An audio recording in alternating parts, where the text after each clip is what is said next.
quick little video today showing what the tumbler valves look like and how they function inside the MRA8DE intake manifold. I get a lot of questions about, when you get the code for the malfunction, what exactly is happening, can you repair it, and whatnot. The big one though is, what the hell's going on? So the tumblers are in there to actually restrict and create interference in airflow as they go into the intake valve. So under low loads, these flaps right here close. I'll show you in a second. And what that does is it makes the air only go through the top, and it rolls in, which mixes up the air and fuel a lot better and makes for better emissions.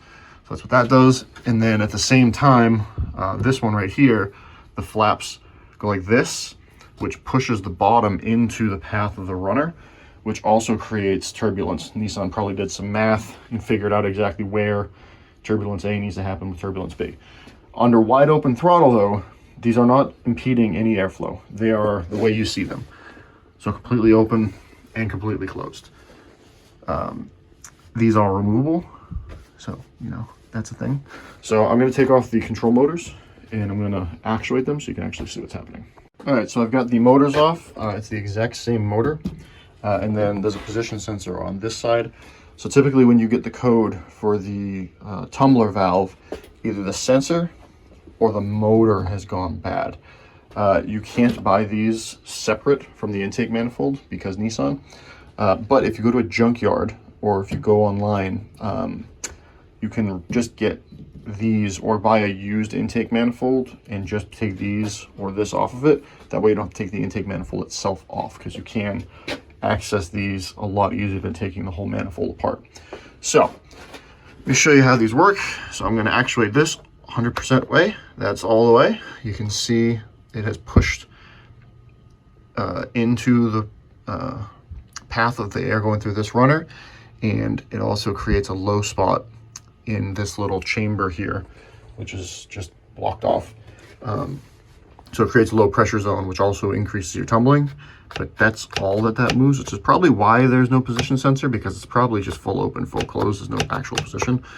This one on the other hand, so that's full closed, and then that is full, or I should say that's full closed. Notice the only air that can get through is up there.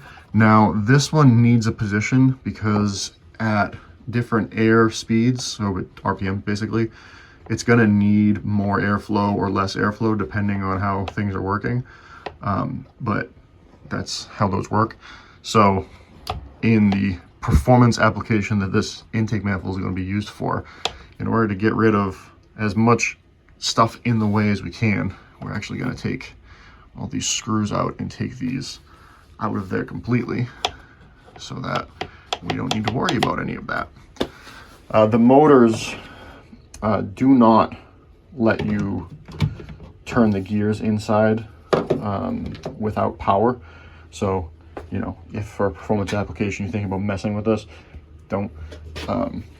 Just keep these on there and it will lock them into the default positions when the car is off. So I hope that was helpful in explaining exactly what's going on in there. Pretty neat. Like and subscribe.